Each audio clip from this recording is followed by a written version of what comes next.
Alright, I'm gonna keep it a $1.50 with everybody watching this video. Thank you guys first and foremost for tuning back into yet another video, or if this is your first time around, welcome to the channel. YouTube drama, okay? It's something that we've all seen here on the platform, regardless of who it's between, right? When you see these kinds of situations, 95% of the time, maybe even higher than that, it is completely manufactured, or it is at least partially manufactured by at least one party in the entire thing. I just want everyone to go through the rest of this video with that in your head, because it's simply the facts. I mean, most YouTubers don't honestly care about this kind of stuff. I mean, my job is just to talk about it and give my opinions on mostly meaningless things, which I gotta say is a pretty damn good job. I mean, I'm definitely pretty blessed, right? But a lot of these people are infinitely more important in the business world than I am, right? Now me, I come on here once, twice, maybe 3 times a day,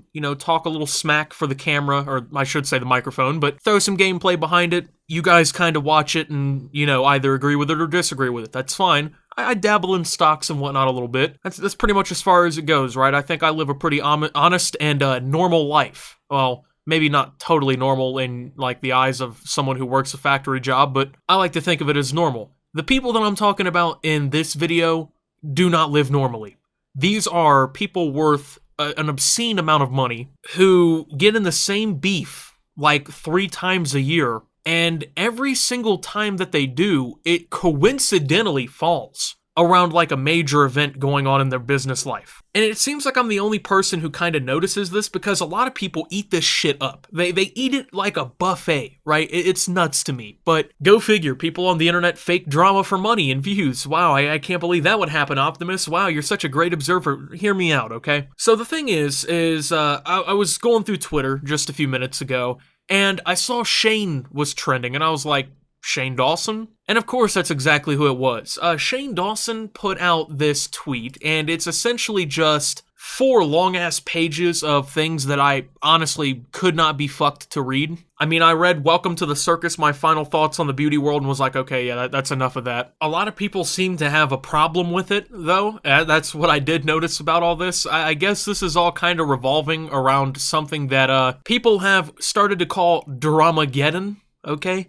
Which basically just gets rekindled once again whenever something major is going on. I mean, just to note this, and I want to be fair. Maybe there is a slight amount of this that is actually personal to them, but to kind of see how tied together these are. So this tweet that I was talking about came out 1 hour ago, where he, I guess, addressed Dramageddon, which I'll explain a little bit more here in a few seconds. 12 hours ago, though, he announced that the Conspiracy relaunch was live with Jeffree Star Cosmetics. Shane, in an hour, has almost 50,000 likes on his tweet, as of me recording this, was trending on Twitter, coincidentally addresses this the same fucking day that he's relaunching all of this makeup. It's just a magical coincidence, right? None of this could have been addressed any other day. It couldn't have been addressed yesterday, the day before, May 1st, April 18th. Could have never happened, right? This had to be the day that it had to be addressed, right when that relaunch is going. Stir up a bunch of drama and whatnot, and guess what happens? But so I guess all this is addressing the whole Dramageddon thing, which I had no clue what that was. But I guess it kind of refers to the 4 creators that I've talked about who are constantly in some sort of drama, it seems like, which would be Toddy Westbrook, Jeffree Star, Shane Dawson, and James Charles. Now, I guess Dramageddon wasn't really, limited to those 4. Apparently, a whole bunch of different creators in the beauty community were exposed for different things, including racial texts and whatnot that they had sent. I mean, that's just what I'm reading. I don't know. This site could be total bullshit or something, but yeah. When it comes down to these 4, though, we're not talking about some creators who had a slight disagreement over something random, right? We're talking about multi-millionaires who are among the YouTube elite and have business interests and ventures outside of YouTube that coincidentally are feuding with one another right around the time that they're doing all this stuff with makeup and release a new series, and the day that the restock comes along is when we're getting an update on it. And people seem to think that this is 100% legitimate. So I wanted to do a little experiment, right? I wanted to see, what are these people worth? Of course, these sites aren't 100% accurate gauges and whatnot, but I think to a certain extent they can be used for a good purpose. Now, Jeffree Star, according to this, is worth $200 million. okay? And that wouldn't be a complete long shot because according to this page, Jeffree Star has made the claim that his cosmetic company makes over $100 million per year. He's one of the top 5 highest paid YouTubers on the platform. He made almost $20 million last year off YouTube alone. So yeah, we're talking about somebody who's potentially worth nearly $250 million with a B, who is having beef with these other fucking people in the makeup community over very petty drama. Okay? It's not like this is life-altering, just crazy stuff. It's mostly just a lot of he said, she said, with very just convenient things, right? It doesn't really matter. I mean, if this person's guilty and the tea's really there, sis, in 3 days, no one's gonna give a shit. That's how YouTube drama works. That's why it's so successful, though, because everyone jumps on it right when it happens. But yeah, let's take a look at Shane Dawson here. The same website claims he's worth $12 million.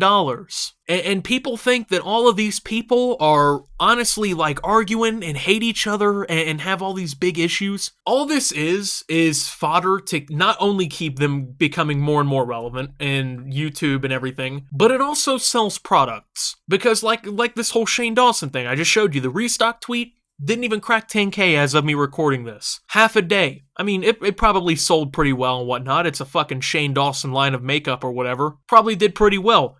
The tweet in which he stirred up some drama, almost 5 times the amount of engagement in 1/12 of the time. Got him on trending, okay? It's pure marketing. It's great marketing at that. I mean, I'm not saying what they're doing is quote-unquote wrong. I mean, I don't blame them whatsoever. I mean, they're making tens of millions of dollars a year while everyone on the internet just goes fucking nuts about very pointless drama between them. But that's the thing. People keep looking at this as if it's like a real world issue that everyone has with one another. Let me pose this question to you guys. When, Jeffree Star and Shane Dawson were making their makeup line, that conspiracy palette or whatever it is, do you really think that when the cameras were not on, they really gave a fuck about any of this stuff? No, they were worried about getting a makeup line together. I mean, we've already talked about how big Jeffree Star's business is. It's making, according to him, hundreds of millions of dollars per year. That is no small-time gig. This is not a mom-and-pop shop.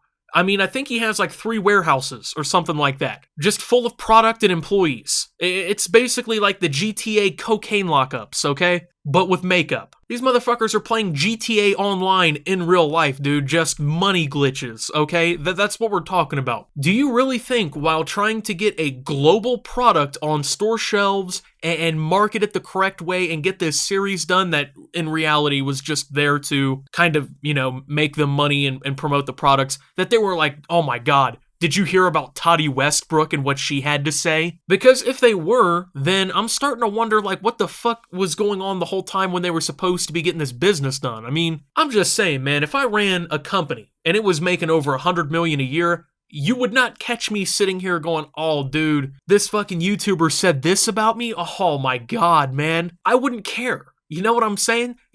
At a certain point, you just gotta chase the bag, okay? Which is 100% understandable. Once again, I don't blame them for doing this. It's essentially like WWE, right? It has this reputation where WWE is staged and everything, and all of the fights and stuff in wrestling are fake, and it's really just entertainment for people. That's kind of how I see all this. Because if these multimillionaires really are giving a shit about the opinion that another multimillionaire holds about them while they're trying to push, once again, a globalized product out and sell it out first day, then they're focusing on the wrong priorities. I mean, I say that as they're making stupid, obscene amounts of money, but I mean, it just doesn't logically compute. You know what I'm saying? I mean, people got to be really gullible. That's how it has to be. They basically, the same 5 people have all of this drama between one another that it just gets rekindled mysteriously when shit's going for somebody, right? And they're in reality trying to promote a product. It's basically free promotion. And that's just how the whole thing goes, right? And then next thing you know, they're selling out makeup palettes to self-confidence ridden teenage girls who don't feel confident and secure about themselves. And these girls, while buying their fucking crazy makeup at,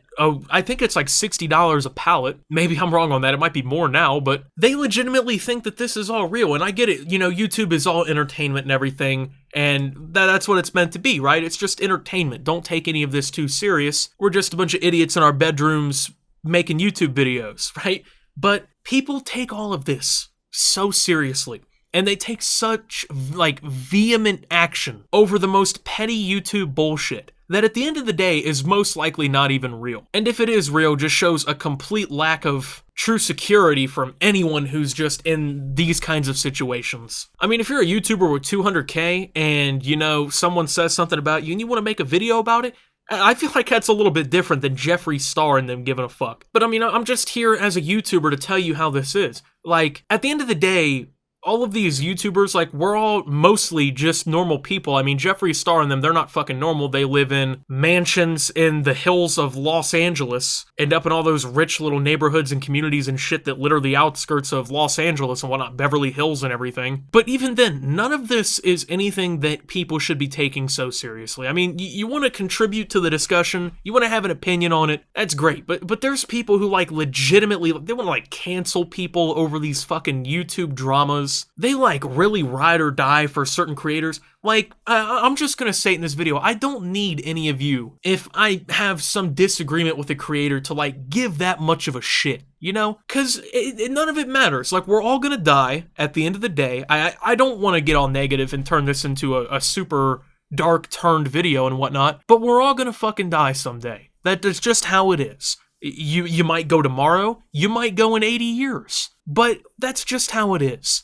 And to sit here and not get paid to care and defend these people who don't even know you exist so vehemently to the point that you'd, like, buy all shit tons of these products and stuff which are being marketed through these manufactured beefs that you care so much about. And at the end of the day, they don't even care that you're supporting them. You think that most of these people give a shit that you got on Twitter and defended their name in a comment section? No. They care if you buy 3 pallets of their makeup and give them $400 or whatever the price is. Once again, I don't know. I don't buy fucking makeup. But I mean, that's just how it is. Like, I know I'm kind of repeating the same point, but I get so tired of seeing so many people who invest themselves emotionally into these kinds of situations. Now, I mean, my job, once again, just, I get on here and have an opinion. That's what I do. That's my livelihood and everything. Cool, right? Just bang, right there. Because in 3 months, this shit won't matter. Unless they're trying to restock their merchandise or get a new product out. None of this shit ever matters. And, I mean, I was reading up on this Dramageddon, and this is where I'm gonna end off this video.